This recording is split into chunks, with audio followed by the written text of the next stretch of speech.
अनीता जी, तो ये जो कविता है मैं महिलाओं को अपनी तरफ से समर्पित कर रही हूँ। आप सुनिए और इसके ऊपर मैं चाहती हूँ कि अमल भी करें।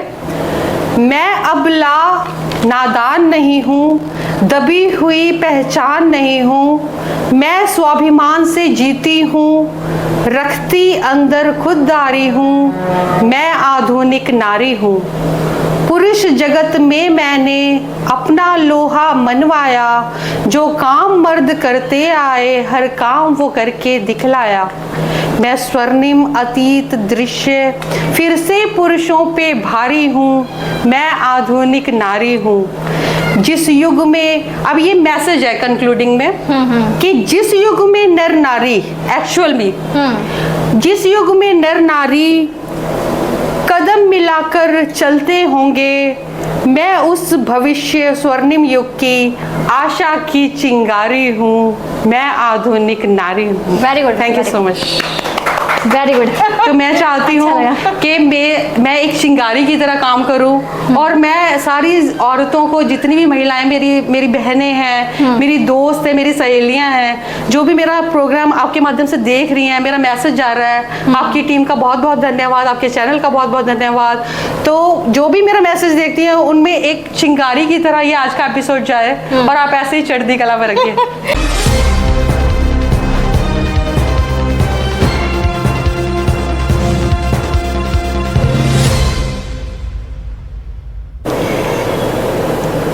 नमस्कार, नवसिद्धि संकल्प में आप सभी का हार्दिक अभिनंदन है।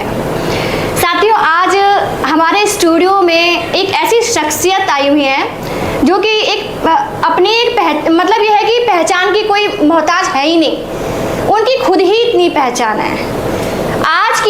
आज का जो हमारे स्टूडियो में जो इंटरव्यू है वो काफ़ी ज़्यादा इंटरेस्टिंग होने वाला है और अच्छा लगेगा आप लोगों को, जो ऐसी शख्सियत से आप लोगों के सामने रूबरू करवाऊंगी। उनका नाम है जसविंदर कौर उर्फ माही।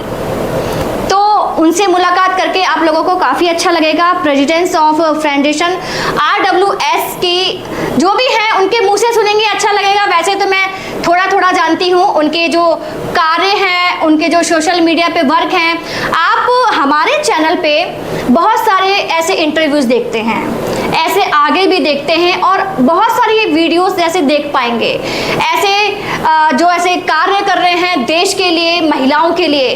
और ख़ासकर मैं जसविंदर कौर और माही की बात बताती हूँ, ये महिलाओं पे ज़्यादा वर्क करती हैं और जो हमारी जो देश में जो महिलाएं हैं, महिलाओं पर जो क्राइम हो रहा है उस पर ज़्यादा वर्क करती हैं। और भी क्या वर्क है सुनना चाहेंगे तो लेकर चलें उनको ही पास में, वेट नहीं करेंगे, चलिए आइए लेकर चलते हैं। चलिए, नमस्कार मैम।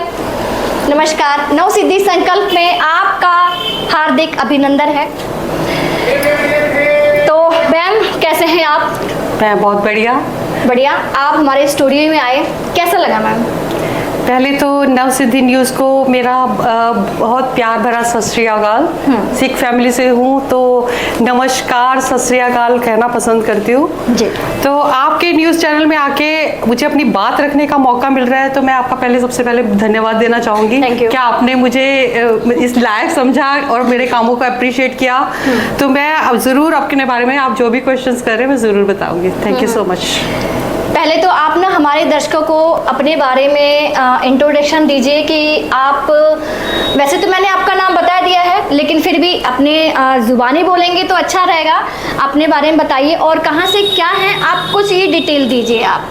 जी, एक्चुअली इस टाइम मैं जो हमारी RWA फेडरेशन है उसकी मैं प्रेसिडेंट हूँ वेस्ट दिल्ली से।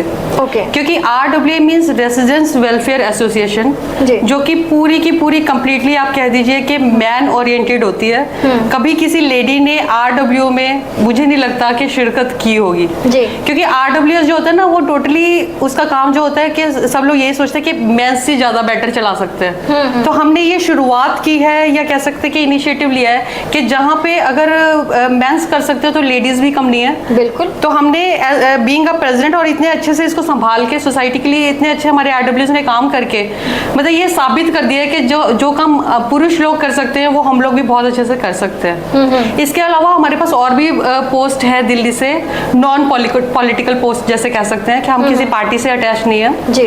हमारा जो बैकग्राउंड है या जो भी हमारे पास पोस्ट है वो सारी नॉन पॉलिटिकल है।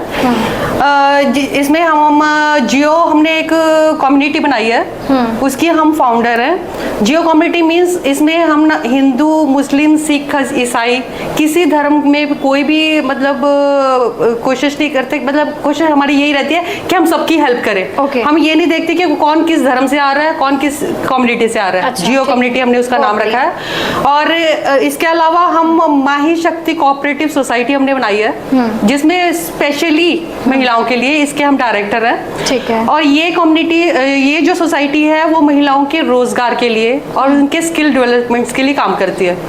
हम चाहते हैं कि महिलाओं को स्ट्रॉन्ग करें, उनको मतलब फर्स्ट एक स्टेप और आगे लेके जाए। अगर उन्होंने कुछ नहीं सीखा हुआ, वो नहीं पढ़ी लिखी, तो पहले उनको स्किल्स वगैरह सिखाएं जी। और फिर उसके बाद उनको रोजगार के अवसर दें ताकि वो अपने छोटे यूनिट स्टार्ट करके और 4 लोगों को रोजगार दे सके। तो आप कैसे ये सिखाते हैं रोजगार की हम बात करें तो रोजगार इतना मतलब देश में फैला हुआ है कि रोजगार है का, बेरोजगार तो इतने घूम रहे हैं। आप बताइए कि बेरोजगार घूम रहे हैं, रोजगार है नहीं, लोग मजबूरी में ठेला लगा रहे हैं और केले बेच रहे हैं, फ्रूट बेच रहे हैं, मतलब पढ़े लिखे हैं सब लेकिन फिर भी मजबूरी में कर रहे हैं। तो उनको किस तरह से आप रोजगार देंगे? आप देखिए, हमारी एक टीम है क्योंकि जो भी कोई हम लोग कुछ काम करते हैं ना तो बिना टीम के देखिए संभव नहीं होता जी। तो हमने रामलीला मैदान में भी और इसके अलावा जंतर मंतर पे भी प्रोटेस्ट किया था। वहाँ पे हमारा मुद्दा यही था कि जो भी नेता या जो भी बड़ी पोस्ट पे आते हैं या जो भी प्रतिनिधि हमारे, वो रोजगार की तो बात करते ही नहीं। यस। तो हमने कहा था, हमने उनको ये सजेशन दिया था कि आपको जो जनता के वो डिमांड करनी है कि एक वोट है जो वोट दे रहा है उस पे एक रोजगार होना चाहिए। तो ये प्रोटेस्ट हमारा काफी दिन तक चला। हम तकरीबन 50 से 60 MPs के साथ मिले भी, हमने अपनी बात रखी और उन्होंने इस मतलब हमारे इस बात को, इस आंदोलन को बहुत समर्थन दिया। अच्छा, कि बहुत अच्छी सोच है आपकी, लेकिन साथ ही साथ उन्होंने बिल्कुल जैसे आपने बोला कि मतलब कहाँ है रोजगार, कहाँ है, तो उन्होंने मतलब हमारे दिमाग में एक बात डाल दी कि वाकई रोजगार तो है ही नहीं। अगर वो लोग कहते हैं, अगर वो प्रतिनिधि होके ये बात कह सकते हैं कि रोजगार नहीं है, तो हम तो मतलब ग्राउंड लेवल पे काम करने वाले कार्यकर्ता ही है ना। जी जी। तो हमें पहले जेनरेट करना पड़ेगा रोजगार।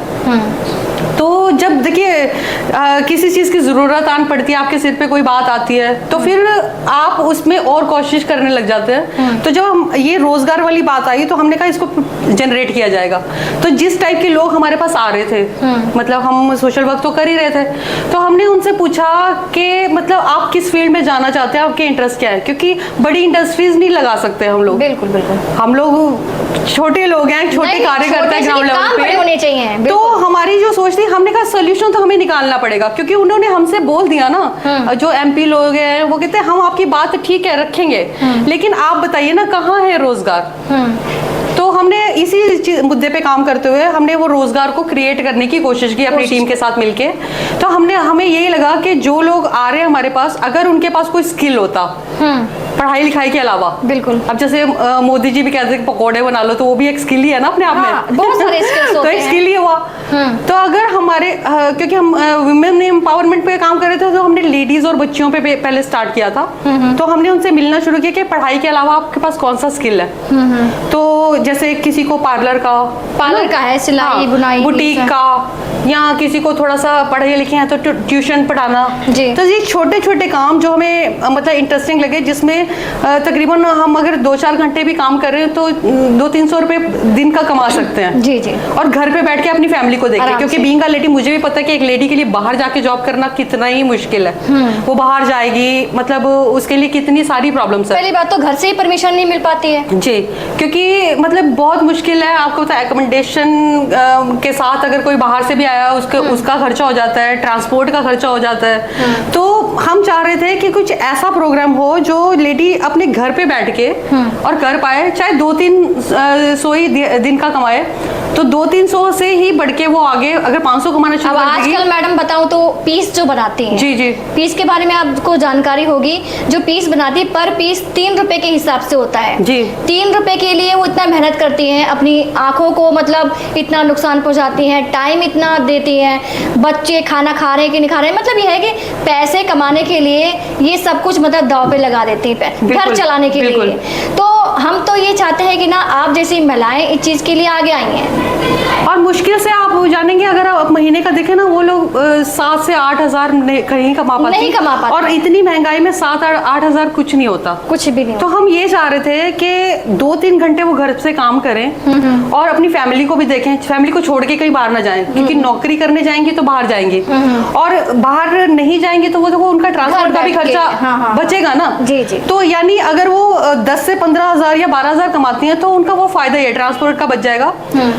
तो ये फिर हमारे साथ प्रॉब्लम ये आई कि कुछ लोगों को कुछ भी नहीं आता, तो हमने फिर एनजीओज के साथ मिलके हमने इंस्टीट्यूट खोलना स्टार्ट किया कि हम पहले इनको कुछ सिखाते हैं। पैसा उनके पास सीखने के लिए भी नहीं है, कोर्सेज वगैरह आजकल कितने महंगे हैं। नहीं। तो मतलब जैसे जैसे हमारे पास प्रॉब्लम आती गई ना, उसका सोल्यूशन हमने निकालना शुरू किया। ये नहीं कि हम इसको उंगली कर रहे हैं कि ऐसा नहीं हो रहा वैसा नहीं हो रहा, कमियां निकालनी बहुत आसान है। तो बहुत हमने मतलब उस तरह कोशिश की, और इस टाइम हमने देखो दिल्ली में 3 इंस्टीट्यूट खोल दिए हैं जो महिलाओं को, इवन अब तो उसमें लड़के भी जाते हैं, अच्छा लड़कियां भी जाती हैं, क्योंकि उसमें कंप्यूटर कोर्स भी हैं, अच्छा बुटीक का कोर्स भी है, एड ऑन करी जा रहे हैं, इंग्लिश स्पीकिंग भी है। तो 3 हमने इंस्टीट्यूट खोल दिए हैं, वहाँ पे बहुत ही नॉमिनल फीस, ना के बराबर, सिर्फ मेंटेनेंस जिससे कह सकते हो मैक्सिमम 300 से स्टार्ट है। अच्छा, वहाँ पे बच्चियाँ सीखती हैं, बेसिक कोर्स उनका 2 महीने का होता है, और उसके बाद अगर वो एडवांस लेवल पे जाना चाहें तो उसके बाद 2 महीने और लगा के, और रोजगार भी उनको वहाँ पे प्रोवाइड किया जाता है। अच्छा, कि अगर कहीं कॉन्टेक्ट्स हमारे जैसे होते हैं तो उनको कहीं पार्लर में अगर करना चाहे, वो जॉब करना चाहें, अगर नहीं करना चाहे तो देखिए फ्रीलांसिंग में उनको ले जाते हो।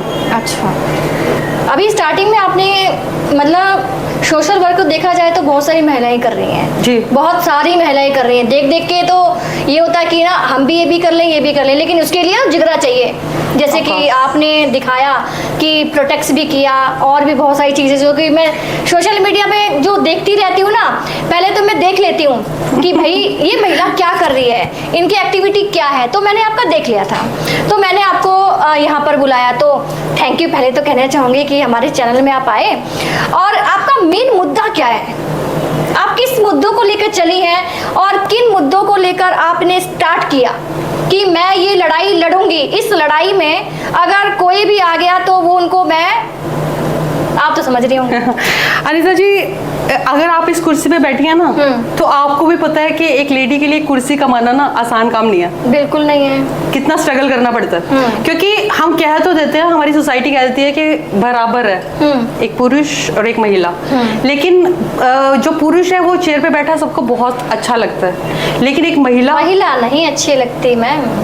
सच कहा ना हमने। बिल्कुल बिल्कुल। तो हम जब इस फील्ड में आए और हमने सोचा, क्योंकि हमारा शुरू से यही था कि चाहे हम 2 काम कर रहे हैं, लेकिन हम सिर्फ उंगली करके उस प्रॉब्लम को जनरेट नहीं करेंगे, हम उसका कोई सोल्यूशन भी निकालेंगे जी।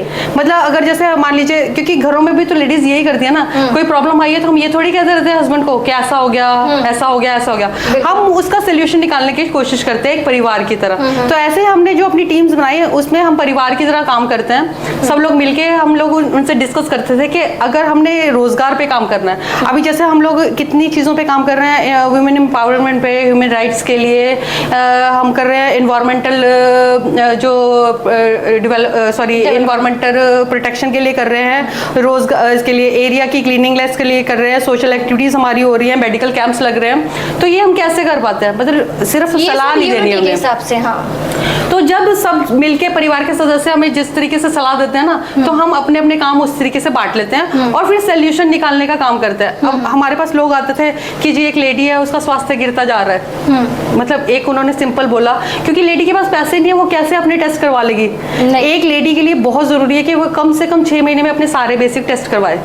लेकिन अगर वो लेडी नहीं करवा पाते ना, मतलब एक तो लेडी इटसेल्फ ही देखो, उसके पास होंगे भी ना तो भी वो अपने लिए बहुत कंफ्यूज होती है, नहीं होता है। तो हमने एक कोशिश की कि हमारे जो मेडिकल कैंप्स हैं, हमारे भाई जो हमारे साथ एनजीओज में हैं और वो जो मेडिकल कैंप चलाते हैं, तो हमने लेडीज को मोटिवेट करके वहां ले जाना शुरू किया कि आपके फ्री ऑफ कॉस्ट होंगे जी। इससे फायदा देखो, उनका स्वास्थ्य सुधरेगा तो परिवारों को भी तो उसका फायदा मिलेगा ना। बिल्कुल, मतलब कि पैसे की वजह से लेडीज जो है वो अपने स्वास्थ्य के लिए ना मतलब दरकिनार नहीं होनी चाहिए। बिल्कुल बिल्कुल, तो ये सोल्यूशन हो गया ना उसका। हाँ हाँ हाँ, बिल्कुल हो गया।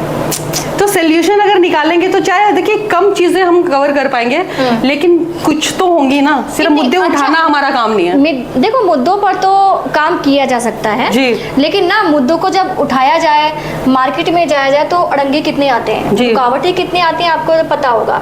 जब जेंट्सों के साथ में आ सकते तो महिलाओं के साथ में भी आ सकती हैं। तो आपके साथ में कितनी दिक्कतें आई होंगी, रुकावटें आई हैं? किसी ने बोला कि आप क्यों कर रहे हो, किस लिए कर रहे हो, किसके लिए कर रहे हो, आए सवाल आए? हमने जब स्टार्ट किया ना तो मतलब हमें ना कुछ प्लेटफॉर्म चाहिए था, अकेले तो हम कर नहीं सकते। तो हमें समझ नहीं आ रहा था, क्योंकि हमने पार्टी छोड़ी थी, आम आदमी पार्टी, हम नाम ले लेते हैं। ठीक है ठीक है। क्योंकि हमें अपने एरिया में एमएलए से प्रॉब्लम थी। अच्छा, आम आदमी पार्टी क्यों छोड़ी, अब ये बताइए। मतलब अब उसी बात पे आ रहे हैं, अब आपने सही क्वेश्चन करा हमसे। ठीक है ठीक है। एक्चुअली क्या हुआ, हम पार्टी के लिए काम कर रहे थे और मतलब हमारे एरिया में एमएलए जो हमारे हैं श्री दयानंद चंदेला जी जी, रिस्पेक्टफुली हम उनकी बहुत रिस्पेक्ट करते हैं, क्योंकि हमारी उनसे ना मतलब जो लड़ाई है वो संवैधानिक लड़ाई है ना, मतलब ऐसी हमारी पर्सनल लड़ाई तो कुछ है नहीं। तो मतलब पिछले कितने ही सालों से वही एमएलए हैं, बस पार्टी चेंज होती है। अच्छा। तो एरिया में हमें जो पानी की प्रॉब्लम आ रही थी, सबसे ज़्यादा जो गंदे पानी की प्रॉब्लम की, गटर की, सीवर्स की प्रॉब्लम आ रही थी, तो वो कहीं सॉल्व होने का नाम ही नहीं ले रही थी। हम परेशान हो गए थे, क्योंकि आरडब्ल्यूए के कारण हमारे पास जो प्रॉब्लम्स भी आती थी वो ज़्यादातर यही कि पीने का पानी नहीं है। तो बीइंग का प्रेसिडेंट देखो, हम भी तनाव में आ जाते थे कि 75 साल आज़ादी बोलते हैं, अमृत महोत्सव बोलते हैं, पता नहीं क्या क्या। तो उसमें अगर हमारी विधानसभा में साफ पानी ही नहीं है और एक ही एमएलए है तब से कंटिन्यू, एक पानी मतलब बड़ी बड़ी बातें। और दूसरी चीज, आम आदमी पार्टी में हमें मैनिफेस्टो मिला था कि अगर हम जीतेंगे हम ये करने वाले हैं। हाँ। इलेक्शन के बाद क्या हुआ कि कार्यकर्ता वही रह गए, एमएलए फिर वही, पार्टी की टिकट उनको मिल गई। हमने कहा अब हमसे नहीं हो पाएगा, हमने छोड़ दिया। अच्छा। क्योंकि हमें पता था कि अगर जो बीते इतने सालों से वो बात नहीं हो पा रही, हाँ, जुबान पे हमने बातचीत भी की अपनी टीम्स के साथ भी, उनके साथ भी कंसल्ट किया। हमने कहा ये नहीं हो पा रहा ना, तो ये अब भी नहीं होगा, तो हमें गुलामी करनी नहीं है। अगर हमें काम करना हम वैसे भी कर सकते हैं, टाइम वेस्ट नहीं करना। तो हमने पार्टी छोड़ दी और इंडिविजुअल ही हम अपनी एक टीम बना के और काम करने लगे। अब जैसे आपने कहा कि लेडीज के साथ होता है, तो हुआ हमारे साथ, क्योंकि हमें एक प्लेटफॉर्म चाहिए था। हम एक राजनीतिक काम बिना प्लेटफॉर्म को तो कर ही नहीं सकते जी।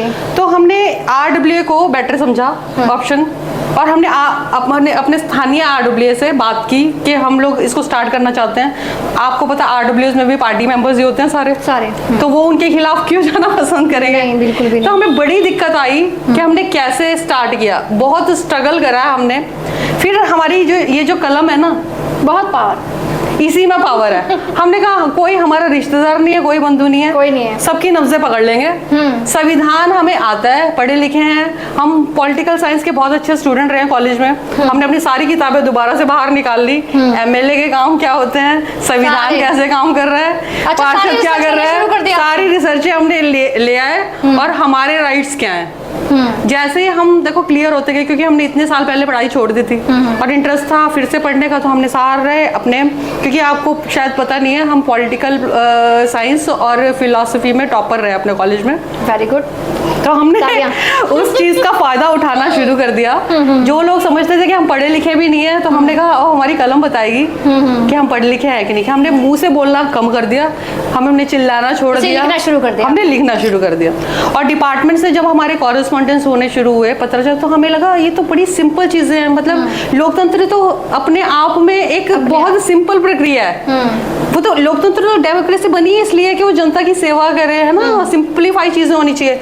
लेकिन कहीं ना कहीं ये लोग इतनी कॉम्प्लिकेटेड कर देते हैं कि जनता को चीजें समझ ही ना आए। हम जब फील्ड में उतरे और हमें चीजें सिंपल लगी और हमारे काम होने शुरू किए हुए लोग, हमें जहाँ जिस भी डिपार्टमेंट में हम लेटर डालते थे, हमें उनकी रिसीविंग्स आनी मिलनी शुरू हुई, उनके आंसर्स आने शुरू हुए, हमारे काम होने शुरू किए। तो समझ लो वो एक विनिंग वाली एक जो अंदर से फीलिंग आती है ना, तो हमें मजा आना शुरू हो गया। और फिर धीरे धीरे हमारा नाम इससे होना शुरू हुआ। आसपास के RWS जो थे, मतलब और विधानसभाओं के, वो हमसे जुड़ने शुरू हुए कि मैडम आप कैसे कर रहे हैं, हमें भी बताइए। हमने उनको गाइड करना शुरू किया और हमें रिजल्ट ना, मतलब हमने इतना नहीं सोचा था, हमें माइंड ब्लोइंग रिजल्ट मिले। इवन अपने एरिया में नहीं, बाहर भी। उन लोगों को भी हमने जब सिखाया तो उन्होंने लगा कि ये लेडी फील्ड नहीं है, ऐसा कुछ नहीं है, इसमें सभी काम कर सकते हैं। और अब हम जैसे उन लोगों को ट्रेन कर रहे हैं और RWS इतने स्मूथली, मतलब आप सोच भी नहीं सकते, हमने 145 से ज्यादा RWS अपने साथ जोड़ लिए। बड़ी बात है। तो हमारी एक बहुत बड़ी टीम बन चुकी है वेस्ट दिल्ली में और बहुत स्मूथली काम हो रहा है। मतलब हमें चिक चिक करने की जरूरत ही नहीं पड़ती। अच्छा, केस वगैरह जो आते होंगे आपके पास, आते हैं कुछ ऐसी महिलाओं के लिए? जी, महिलाएं आती हैं और आपको पता है ज़्यादातर जो केसेस होते हैं वो अगर उसमें उनको प्रोफेशनल गाइडेंस की जरूरत होती है, तो हमारी टीम में ऑलरेडी 2 एडवोकेट है। ठीक है। अगर हमारे बातचीत करने से वो चीज़ें सॉल्व हो जाती हैं कि जैसे देखो अब हमारी टीम है, हम मिलके उनसे बात करते हैं। कई बार आपको पता है इस टाइम जो टाइम आ चुका है उसमें कोई मुद्दा इतना खास होता भी नहीं होता है, लेकिन मुद्दा बढ़ा दिया जाता है। फैमिलीज इशू होते हैं ना, इन्वॉल्वमेंट ज्यादा होती है, ससुराल वालों की होती है या मतलब मायके वालों की होती है, तो ज्यादा 80% तो हम लोग बातचीत करके उसको सॉल्व कर लेते हैं। अगर उनको लगता है कुछ लीगल एडवाइस चाहिए तो हमारे एडवोकेट है, तो हम उनसे कंसल्ट करवा देते हैं, वो आगे जैसे भी उसको चलाना चाहिए सॉल्व हो जाता है। सॉल्व हो जाती है। आगे आपका गोल क्या है? आगे गोल तो देखिए, ये नहीं कि मतलब जो गोल आपने ये चीज देखी फिर वहीं तक ही जो मिल गया तो फिर मतलब आराम से बैठ गया, ऐसा तो कुछ नहीं, ऐसा देखो कि उसके आगे भी जाने का इरादा है कुछ? हमने तो अनीता जी सच कहें तो इतना भी नहीं सोचा था। भगवान, आप कहते हैं ना, एक शाहरुख खान का, जो शाहरुख खान जी मेरे बहुत फेवरेट एक्टर है वैसे। अगर कहीं वो मेरा ये इंटरव्यू देख ले तो शाहरुख खान जी आप एक चीज बोलते हैं ना कि अगर किसी चीज को शिद्दत से चाहा जाए तो पूरी कायनात, और इस टाइम तो कायनात के साथ साथ मुझे लगता है पूरा ब्रह्मांड ही लगा हुआ है कि वो माही सिंह जो कह रही है ना वही कर रहा है हमने, हो रहा है। तो वो इतना मतलब स्टेप बाय स्टेप हो रहा है कि कई बार हम ही नहीं समझ पाते ये कैसे हो रहा है। उसका रीजन ये है कि हमने जो छोटी छोटी चीजें मांगी थी ना, ईश्वर हमें इतनी पावरफुल मतलब कर रहा है या हमारी टीम को इतना पावरफुल कर रहा है कि वो चीजें जब सॉल्व होती है तो आपको लगता है कि मतलब आपको पता नहीं जैसे भगवान ने कोई पावर दे दिया है। तो सारी चीजें सॉल्व भी हो रही है और गोल आप कह रहे हैं तो हमने तो आज तक भी नहीं सोचा था कि ये भगवान ने हमसे क्या करवाया और आगे भी ऐसे ही चलता जाएगा। इतनी 7-8 हमारे ऐसे बहुत इंपॉर्टेंट जो प्रोजेक्ट चल रहे हैं उसमें हमको लगता है हम पूरी दिल्ली में फैल जाएंगे। नहीं, अच्छी बात है। और बिना किसी पॉलिटिकल पावर के हम लोग इतना कुछ कर पा रहे हैं, हमारी टीम्स कर रही हैं, तो हमें बताइए करने की क्या जरूरत है? आप बताइए, जो विधायक हैं, निगम पार्षद हैं, इनका जो काम है क्या ये बखूबी करते हैं? देखिए, जो कह देते हैं करते, कितना टाइम लग जाता है इन लोगों को करने में? एक्चुअली क्या है ना, हर एरिया में मतलब जो पदाधिकारी है ना वो अपने हिसाब से काम करते हैं, है ना? क्योंकि ऐसा नहीं है कि उन्हीं लोगों ने सिस्टम को खराब कर दिया। सिस्टम इज इटसेल्फ इज मतलब सभी लोग इसमें इन्वॉल्व होते हैं, जनता भी है इसमें, पदाधिकारी भी है इसमें, डिपार्टमेंट भी है। तो इलेक्शन के बाद ना जनता कहीं अपना रोल खो देती है, गलती उनकी भी नहीं है, बिल्कुल, है ना? मतलब जो हम जिन्हें हमने जिता के कुर्सियों पे पहुंचाया है, जनता सोचती है हमने जिता दिया, हमारा काम खत्म, लेकिन ऐसा नहीं है। अगर अगर जनता साथ में इन्वॉल्व होती है और वो बताती रहती है, क्योंकि काम तो इसी तरीके से होना चाहिए ऐसे होना। ना। डेमोक्रेसी है, आप आए हो पोस्ट पे, ठीक है, हमसे डिस्कस करो। क्योंकि हमारी ये बात पे भी लोग एग्री नहीं थे। डिस्कस कहाँ करते हैं लोग एग्री नहीं होते थे कि हम जीत के हम आपसे डिस्कस क्यों करेंगे। हाँ। हम जनता से क्यों डिस्कस आप करेंगे। कौन, आप खामा खा। तो हमारी यही बात थी कि डेमोक्रेसी का मतलब है कि एक प्लेटफॉर्म पे जनता बैठे, प्रतिनिधि बैठे, मंथली मीटिंग करे, 2 मंथ्स में करे, मतलब अपने एरिया की कभी भी प्रॉब्लम करे, मतलब करे, डिस्कस करे। और साथ के साथ उस चीजों के, जैसे हम करते हैं ना अपनी टीम के साथ, हमें वही लगता था, तो उसके साथ हमें मतलब उसके कोई ना कोई मतलब रिजल्ट निकले अच्छे, और वो प्रॉब्लम रिजॉल्व हो। तो कई लोगों ने तो मतलब डिपार्टमेंट्स के लोगों ने हमसे मिलना और बैठना हमारे साथ पसंद नहीं किया। अब डिपार्टमेंट में सरकारी लोग होते हैं भाई, अपनी मर्जी से आने वाले। पदाधिकारी कहते हैं हम चुन के आए हैं, हाँ। हम क्यों बैठे जनता के साथ। जब आप देखो वोट लेने आ सकते हो, है ना, इलेक्शन में जनता के पास आ सकते हो, तो क्यों नहीं आप उनसे बात करने आ सकते कि आपके एरिया में जो फंड आए हैं या उनकी जो जनता की प्रॉब्लम है उसको सॉल्व हमसे मिलके कैसे किया जाएगा। आप कुर्सी पे बैठे हैं, आपको नहीं पता कि जनता को क्या दिक्कत है, ठीक है, आप उनसे मिलेंगे ना, आपके लिए ही इजी है काम करना, आपके लिए इजी है ना। लेकिन ये किया नहीं किया जाता। तो ये अभी भी ऐसा नहीं है कि 100% हमें रिजल्ट मिल गया। हमारे एरिया में, हम अपने एरिया में खुश हैं, क्योंकि हमारे पार्षद जी सुनील चड्डा जी हैं, वो हमारे साथ बहुत अच्छा कोऑपरेट करके चल रहे हैं, मतलब मिल के चल रहे हैं। हम उनको टाइम टू टाइम मीटिंग्स में भी बुलाते हैं, जैसे भी हमारे पास हमारे एरिया की, वैसे तो हमारे एरिया की एमसीडी संबंधित ज्यादातर प्रॉब्लम हमने सॉल्व कर ली है, लेकिन फिर भी हमें कहीं दिक्कत आती है। एरिया में ही कि मतलब और भी कोई अगर प्रॉब्लम हो तो और भी कहीं जाते हैं आप?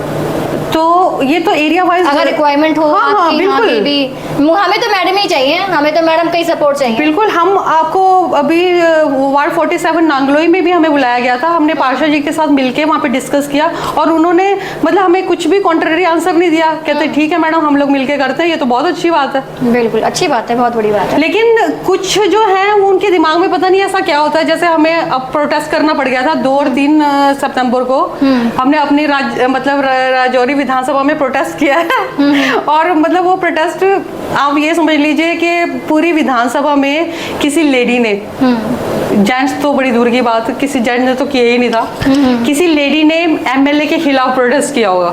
अच्छा। तो आज तक उसके लिए हमें बधाई संदेश मिल रहे हैं। हमने मतलब उस प्रोटेस्ट का इतना नहीं सोचा था। देखिए आप भी वही सुन के आई हैं कि एक महिला ने वहाँ पे प्रोटेस्ट किया था, तो थैंक यू सो मच कि आपने, देखिए आपका जो चैनल है उसी के माध्यम से हम लोग अपनी बात रख सकते हैं। आप हमारे अपने हैं, और हमारी अगर बात सुनते हैं और हमारी बात को आगे पहुँचाने की कोशिश करते हैं ना, तो हम उसके लिए बहुत थैंक यू आपका करते हैं, बहुत धन्यवाद देते हैं, क्योंकि सच इसी वजह से ना कहीं गुम हो जाता है। गुम हो जाता है, बिल्कुल राइट। हम लोग अपनी बात नहीं आगे कहीं पहुंचा पाते, मतलब हमारी पावर खत्म हो जाती है। आपने हमारी पावर बढ़ाई है, इसके लिए हम आपका बहुत बहुत धन्यवाद देते हैं, और आपकी टीम का भी। बिल्कुल बिल्कुल।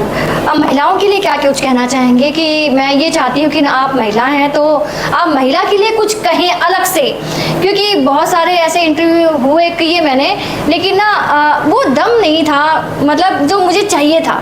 मुझे लगा कि आप कुछ महिलाओं के लिए कुछ कह पाएंगे, जो महिलाएं डरी डरी, सहमी सहमी और दबी दबी और जुल्म सहती हुई मतलब आगे बढ़ती हैं, कुछ कर भी जाती हैं वैसे जुल्म सहती हुई, तो प्लीज उन लोगों के लिए कुछ कहिए। अनीता जी, जो आप हमें कॉन्फिडेंस देख रही हैं ना, वो हमारे ना काम का है, क्योंकि अगर आप हमसे 6-7 साल पहले मिली होती ना, तो आप जान ही नहीं पाती कि ये वही जसविंदर कौर माही है। अच्छा एक बात और, मैं भूल जाऊंगी दोबारा। हम भी ऐसे ही अच्छा एक बात और मैं, अच्छा जसविंदर कौर और माही, इसका जरा मतलब बताइए। आपको माही के नाम से जानते हैं या जसविंदर कौर? देखिए, क्योंकि बीइंग अ सिख ना, मेरा नाम तो जसविंदर कौर है, ठीक है, तो माही मेरा छोटा नाम था, ठीक है, लेकिन जसविंदर कौर ना थोड़ा सबको बहुत मुश्किल सा लगता था। ओके, समझ गए। और आरडब्ल्यू में मेरे जितने भी मेंबर्स हैं ना, सब मेरे से उम्र में काफी बड़े हैं, क्योंकि आरडब्ल्यू जो बुजुर्ग लोग चला रहे थे। हाँ, हाँ। और उनको लगता था कि मतलब इसको जसविंदर कौर बोले, मैडम बोले, क्या बोले। तो वो धीरे धीरे माही से, फिर उन्होंने कहा ये तो सिंगों की तरह लड़ती है, क्योंकि एक सिंह मैंने 1.25 लाख मतलब है, तो ये सिंह की तरह लड़ती थी, उन्होंने मेरा नाम माही सिंह डाल दिया, और वो मुझे उसकी इतनी पब्लिसिटी मिली है ना एक सिंह लगाने से, क्योंकि मैं उस पर बहुत प्राउड फील करती हूँ। कभी होता है ना, बहुत प्राउड फील, कभी होता है कि ना हमारी लाइफ में ना एक डॉट भी बहुत बड़ा काम कर जाता है, तो वही लग रहा है कि ये नाम मुझे मतलब बहुत सूट कर गया है, और मुझे बहुत इसने पावरफुल बना दिया, क्योंकि सिंह तो आपको पता ही है इटसेल्फ ही पूरा पावर से भरा होता है। बब्बर शेर। चलिए कोई नहीं, आप बताइए मैम। तो मैं आपको ये कहना चाहूंगी कि महिलाएं जो मतलब बहुत कोमल हृदय की होती है ना, तो उनका इसी चीज का फायदा उठा लिया जाता है। हम कहते तो हैं कि हमें उतनी पावर 50% मिली है, हमसे वोट भी ले लिए जाते हैं, हमें कह भी दिया जाता है कि आपको पूरे अधिकार दिए हुए हैं, लेकिन ऐसा नहीं है। हमें उन्हें सशक्त करने की जरूरत है। लोग जैसे लेडीज आती है, हम ना उनको मोटिवेट करते हैं जैसे भी कर पाए। देखिए, अगर हम उनके सामने खुद को कमजोर बता देंगे तो वो हमसे क्या ही मोटिवेट होंगी, क्या बोलेंगे फिर। तो एक लेडी, जैसे आप भी कुर्सी पे बैठी हैं, आप मोटिवेट कर रही हैं, हम उनसे मिलाना पसंद करते हैं। हमारी अपनी बच्ची है, देखो हमारे साथ आई है महक लूथरा। मैं क्या महक लूथरा ये बहुत अच्छा अपने एरिया में काम कर रही है, लेकिन इनको पहचान नहीं मिल रही है। हम दिलाएंगे इनको पहचान, एक दूसरे के माध्यम से ही हो पाएगा। हाँ, तो लेडीज को प्रमोट करने की जरूरत है कि अगर वो अपने एरिया में इतना सा भी काम कर रही है ना, तो उनको आगे लेके आओ, क्योंकि वो करना चाहती हैं। हमें ये बताया जाता है कि वो करना ही नहीं चाहती, ऐसा नहीं है। वो मैनेजमेंट में भी, हाँ, मैनेजमेंट में भी जाना चाहती है। वो फाइनेंशियल इंडिपेंडेंस, तो देखो उसके लिए वो काम कर ही रही हैं। वो पॉलिटिक्स में भी जाना चाहती है, वो समाज के लिए भी कुछ करना चाहती है। जो जज्बा एक मैन में हो सकता है ना, एक आदमी में हो सकता है, तो सेम ना देश के लिए एक जज्बा औरत के दिल में भी हो सकता है। ऐसा नहीं है कि आदमी है तो वो देशभक्त ज्यादा होगा, औरत भी अपने दिल में एक भगत सिंह पाल सकती है भाई। तो हम इस बातें इसीलिए लेडीज को मोटिवेट कर रहे हैं कि वो हर मैनेजमेंट में आगे आए, हर फील्ड में आगे आए, हर सोशल फील्ड में आगे आए, और इवन RW में भी हम जो टीम बना रहे हैं उसमें भी हम महिलाओं को बहुत बहुत पावरफुल कर रहे हैं। वेरी गुड, आप बहुत अच्छा काम कर रहे हैं मैम। मैं देख पा रही हूँ कि कुछ आप लिख कर लेकर आए। जी, मैं एक ना कविता अपनी सभी दर्शक महिलाओं के लिए लेके आई हूँ, क्योंकि ये सिर्फ आप ही के लिए है, क्योंकि आपको भी पता है कि आदमी लोग तो पहले ही बड़े सशक्त है, तो हमें थोड़ा स्ट्रॉन्ग होने की जरूरत है। बिल्कुल, मैं आपको तभी मैंने बोला कि नजर बहुत तेज है आपकी अनीता जी। तो ये जो कविता है मैं महिलाओं को अपनी तरफ से समर्पित कर रही हूँ, आप सुनिए, और इसके ऊपर मैं चाहती हूँ कि अमल भी करें। मैं अबला नादान नहीं हूँ, दबी हुई पहचान नहीं हूँ, मैं स्वाभिमान से जीती हूँ, रखती अंदर खुददारी हूँ, मैं आधुनिक नारी हूँ। पुरुष जगत में मैंने अपना लोहा मनवाया, जो काम मर्द करते आए हर काम वो करके दिखलाया। मैं स्वर्णिम अतीत दृश्य फिर से पुरुषों पे भारी हूँ, मैं आधुनिक नारी हूँ। जिस युग में, अब ये मैसेज है कंक्लूडिंग में, कि जिस युग में नर नारी एक्चुअल में जिस युग में नर नारी कदम मिलाकर चलते होंगे, मैं उस भविष्य स्वर्णिम युग की आशा की चिंगारी हूँ, मैं आधुनिक नारी हूँ। Very good, thank you so much. Very good. तो मैं चाहती हूँ कि मैं एक चिंगारी की तरह काम करूँ, और मैं सारी औरतों को, जितनी भी महिलाएं मेरी बहनें हैं, मेरी दोस्त है, मेरी सहेलियां हैं, जो भी मेरा प्रोग्राम आपके माध्यम से देख रही हैं, मेरा मैसेज जा रहा है, आपकी टीम का बहुत बहुत धन्यवाद, आपके चैनल का बहुत बहुत धन्यवाद। तो जो भी मेरा मैसेज देखती हैं उनमें एक चिंगारी की तरह ये आज का एपिसोड जाए, और आप ऐसे ही चढ़ती कला में रखिए। धन्यवाद। आप आए हमारे चैनल में, उसके लिए तहे दिल से शुक्रिया अदा करते हैं। बहुत धन्यवाद आपका। साथियों, आप सभी को जसविंदर कौर उर्फ माही से बातचीत करके कैसा लगा? और आप लोगों के कोई भी कमेंट हो तो लिखकर भेज सकते हैं। सपोर्ट की ज़रूरत हो, जैसे भी हो, हम लोग आप लोगों की पूरी सपोर्ट करेंगे। तहे दिल से आप लोगों का शुक्रिया कि आप लोगों ने हमें, हमारी वीडियो को देखा और वॉच किया। और आप लोगों की कोई भी सहयोग की ज़रूरत हो ना, तो बेझिझक हम लोगों से कह सकते हैं, क्योंकि हम उन्हीं लोगों के लिए हैं जो लोग जो काम करना चाहते हैं, जो लोग देश के लिए कुछ करना चाहते हैं। तो साथियों, आज के लिए बस इतना ही। जाते जाते मैं आप सभी से यही कहूँगी कि अगर आपके आसपास भी कोई भी ऐसा मुद्दा है, कोई भी अगर ऐसा कुछ है, तो हमें आप संपर्क कर सकते हैं। आपकी आवाज़ को हम प्रशासन तक पहुँचाने की पूरी कोशिश करेंगे। तो आज के लिए बस इतना ही। मिलते हैं एक नेक्स्ट वीडियो के साथ में। नमस्कार, जय हिंद।